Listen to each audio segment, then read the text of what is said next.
Friend, आज हम एक रीसेंट नोटिफिकेशन जो सीएसआई ने रिलीज़ किया है उसके बारे में डिस्कस करते हैं। जो 13 जनवरी को रिलीज़ किया है नोटिफिकेशन, इसमें जो नेट पहले सीएसआई और डीबीटी अलग अलग से अपना नेट एग्जामिनेशन कंडक्ट कराते थे, अब इन दोनों का मर्जर हो गया है। और ये जो एग्ज़ाम पैटर्न अब ये स्टार्ट होगा वो दिसंबर 2026 से स्टार्ट होगा। तो इस नोटिफिकेशन में सीएसआई ने कुछ क्लैरिफिकेशन दिया है कि एग्ज़ाम में कुछ लोगों का, क्योंकि जब स्टूडेंट्स था उनका कुछ डाउट था कि ये एग्ज़ाम कैसे होगा, किस तरीके से कंडक्ट किया जाएगा, इसमें कौन सा पोर्शन लाइफ साइंसेज ज़्यादा आएगा या बायोटेक्नोलॉजी ज़्यादा आएगा। तो इस नोटिफिकेशन की हेल्प से उन्होंने इस चीज़ के डाउट्स क्लियर किए हैं। जैसे इसमें और हमारे लिए गुड न्यूज़ ये है कि ये जो मर्जर वाला एग्ज़ाम है ये इम्प्लीमेंट होगा फ्रॉम द दिसंबर 2026।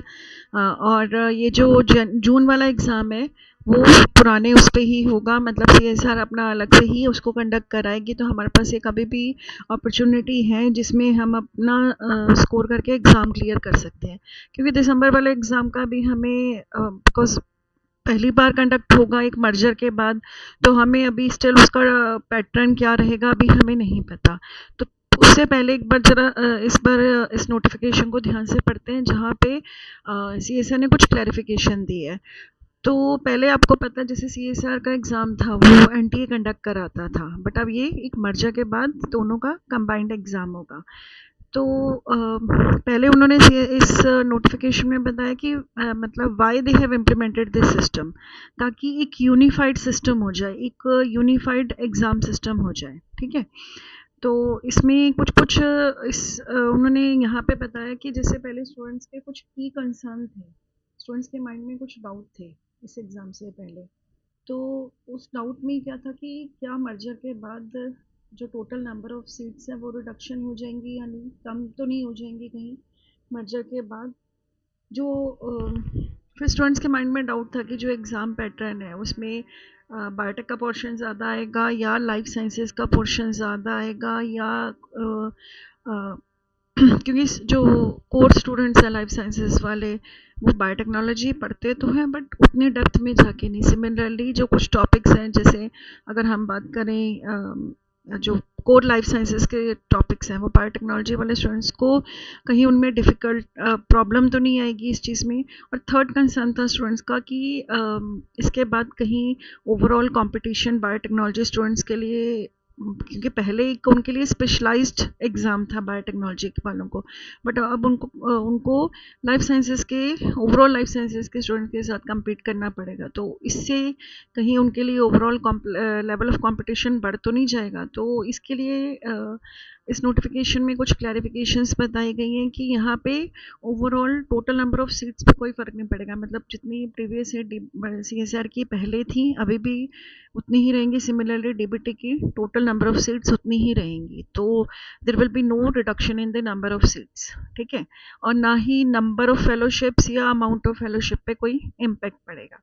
अब यहाँ पे नेक्स्ट पॉइंट में ये क्लैरिफिकेशन देना चाहते हैं कि जो पेपर जिस तरीके से आएगा है ना, तो मतलब बैलेंस्ड टाइप ऑफ पेपर आएगा कि उसमें से कुछ टॉपिक्स लाइफ साइंसेस के तो रहेंगे ही रहेंगे हमारे कुछ टॉपिक्स, और बायोटेक्नोलॉजी पे भी आएंगे। इस तरीके से आएंगे कि वो मतलब सफिशेंट इक्वल अमाउंट में कहीं ना कहीं हम मान के चल रहे हैं कि इसमें इक्वल अपॉर्चुनिटी अगर बताया है तो दोनों टाइप ही बेस्ड क्वेश्चन आएंगे।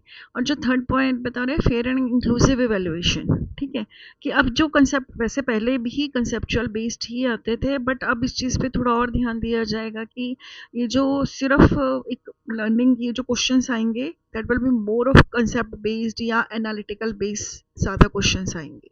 ठीक है, तो जो मतलब अगर एग्ज़ाम क्लियर हो जाता तो जैसे सीएसआर का तो पहले भी यही पैटर्न था कि अगर आपने कैटेगरी 1 में एग्ज़ाम क्लियर कर लिया तो आपको जेआरएफ भी, मतलब जेआरएफ या फिर एज अ असिस्टेंट प्रोफेसर मतलब एलएस क्लियर हो जाएगा। अगर आपने कैटेगरी 2 में क्लियर किया तो एज अ एलएस या you can join as a assistant professor, और कैटेगरी 3 में आपको सिर्फ पीएचडी के एडमिशन के लिए क्वालिफाई माना जाएगा।